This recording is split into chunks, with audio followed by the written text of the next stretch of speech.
Ashamaa harka fuunee hordoftoota siifantuu fi kan biyya keessaa kan biyya alaa bakka jirtetti nageenya waaqayyoo isin haa baay'atu. Akkam jirtu nagaa keessanii ana obboleettiin keessan nagaa guutuun qabaa galata waaqayyoosis baga nagaa taatanii akkasuma warroonni chaanaala kanaaf maatii hin taane sabskraayibii gochuudhaan maatii ta'a warroonni maatii taatanii laayik sheerii gochaartanii galatoomaa ulfaadhaa isiniin jedha.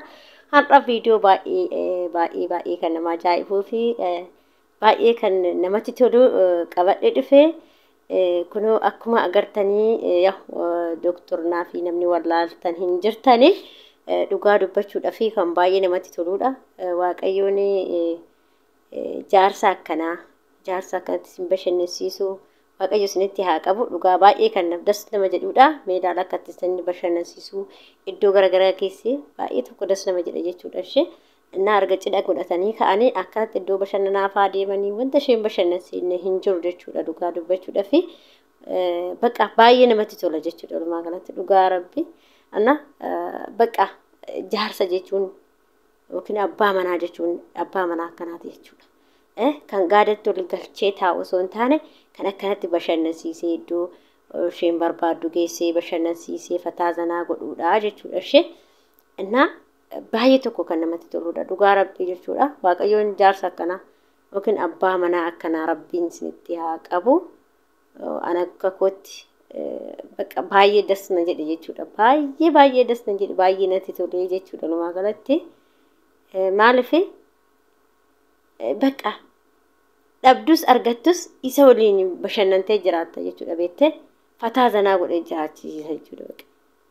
Annaa do'ammaa keenya ta'ee fuudhee gaadatti ol galchee ofiisaatii bakka barbaade deema garuu dubartii akkanatti bashannansiisanii qabatanii dhiirris dubartiinis akkatti ol qabatte jechuudha laa agartee akka aadaa naannoo saniitti boorana natti fakkaate iddoon kun boorana ta'uun oolu boorana moo eessaa moo hojiidha ani waan isaan beeku gabaddoo kan jechuudha na wallaale maqaasaay gaambeelladhaa ijoollee gaambeella natti fakkaate gaambeella ta'uun oolu.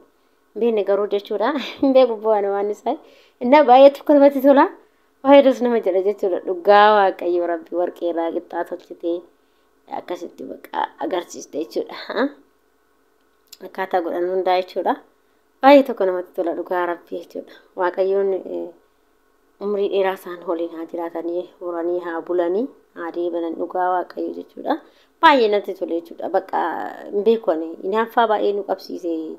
Doktora dhugaa bakka galatoomii maal sin jennare horaa bulaas hin jenne malee wanti sin hin jenne hin jiru dhugaa rabbii ayyaan tun illee qilqilqil jechaa jirti kunoo guurtee tunattiin ishiinis innaa baay'ee kan namatti toludha jechuudha. Amma osoo dhiiraa tokko ta'e bara qarshii asii jedhaa inni kaan jedha maal bashannansiisa inni iyyuu qarshii ishii barbaada malee bashannansiisu bara. Hirraa qarshii irraa nyaatee bulookii godha jechuudha laa. Mee ijoolleen teenya dhiiraa jechuudha. Ijoolleen dhiiraa mee doktornaa fi kanarraa baradhaa. Akkaataa jaartii ofiitti qabatan, akkaataa jaalalatti qabatan, akkaataa dubartiitti qabatan. Mee isarraa baradhaa dhugaa rabbii isiniin jedha jechuudha. Isin bakka dhiironni keenya tokko jechuudha. Bakka qarshuma qofa naannessa jechuudha. Qarshii yoo hojjettanii argattan jechuudha. Ishee waa jamtame yoo isin lamaan hojjettanii argachuu dandeessanii jechuudha.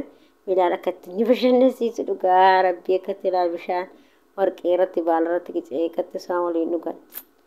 Waaqayyo umurii dheeraa waliif isin haa kennu.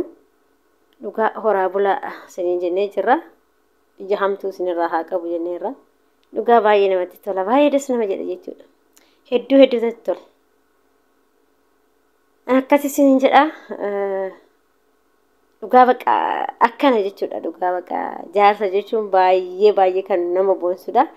Ciini isaatillee kan baay'ee nama gammachiisu baay'ee nama boonsu nu boonsi dhugaa sabboonaa Oromooti jechuudha.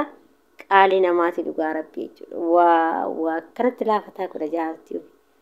Wayyoo dhugaa rabbiin kanuma isin yaa kennu kaa ijoollee warri hin heerumin waaqayyoon jaarsuma akkanaas isin yaa kennu waan isin jedhu qaban warri heerumtan immoo waaqayyo isin yaa sirreessuu isin jedha isin sirreessee isiniif sirreessee jaarsa heerumtan san iddoo bashannanaatiin iddoo sammuun keenya boqonnaa argatu isin yaa hageessu isin jira dhugaa baay'ee tokko natti tola offe ijoollee mee hunduma keessaniyyuu waaqayyo jaarsa akkanaa nutti haa qabu jedha warri qabdan immoo nuuf haa sirreessu akkanatti jedha akkanatti jaarsa fataa zanaa isin godhu jechuudha doktorri dhugaa rabbii naafuma nu fixe doktor lakki nu goote dhugaa nu inaafaa nu qabsiiste cidha keetirratti illee inaafaa nu qabee ammallee immoo inaafaa baay'ee nu qabee jechuudha maal odoonus akkas taane kan jennu malee waan jibbaatii miti nama jaallatee itti naafu jechuudha baqa osoonus akkanatti jaarsuma akkanaa arganne jennee sitti naafne malee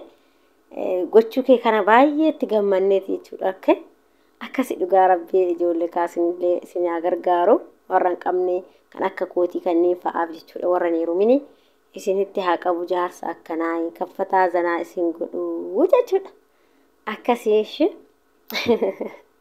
haala seera naannoo sanii natti fakkaata ijoollee jilba dhungatti haala achii natti fakkaata maashaallah doktorri dhiisi kaffataa zadeeti ofirraa fataa jedhe doktorri illee dhugaa rabbii jechuudha na baay'ee tokko namatti tola akkas isinii jedha kana fakkaata doktorri immoo erga cidha godhatee iddoo bashannanaa kanaa deemee jechuudha baay'ee hedduu namatti hin tolu dhugaa rabbii ana akka kootti baay'ee natti tole jechuudha baay'ee tokko na jedha dhugaa rabbii baay'ee natti tole jechuudha hedduu natti tole na akkasii umrii dheeraadha horaa bulaa isiniin jenna dhugaa fakkeenya nuuf taatanii jirtan fakkeenya dhugaa rabbii fakkeenya baay'ee isinirraa waan baay'ee isinirraa baranne jechuudha dhugaa fakkeenya hedduu isinirraa barannee jirra akkanumatti horaa bulaa isiniin jedha akkasi faaxochee teenya ka Muhammadu akkanaa rabbi isinitti haa qabu warri heerumtan immoo maal goonare heerumtani isinis garuu warri heerumne immoo waaqayyo faaxochee akkanaa isinitti haa qabu kaffataa zanaa isin goggootu faaxocheenis kan Muhammadocheenis kaffataa zanaa isin godhu jechuudha akkasi dhugaa rabbi nyaachaa jiru amma nyaata jechuudha qixxaa amma waan irraa tolfame sanii barkun qixxaa warqee irraa tolfame san nyaachaa jiru jechuudha warqee irraa hin tolfama qixxaani innaa akkasii baay'ee tokko das nama jedha dhugaa rabbii horaa bulaa doktora keenya doktorri fakkeenya guddaa nuu taati horaa bulaa lama ta'a ciisaa sadi ta'a ka'aa jedhanii oromoon keenya yoo nama eebbisu kanaafiyyuu akkas ta'a ka'aa isiniin jenna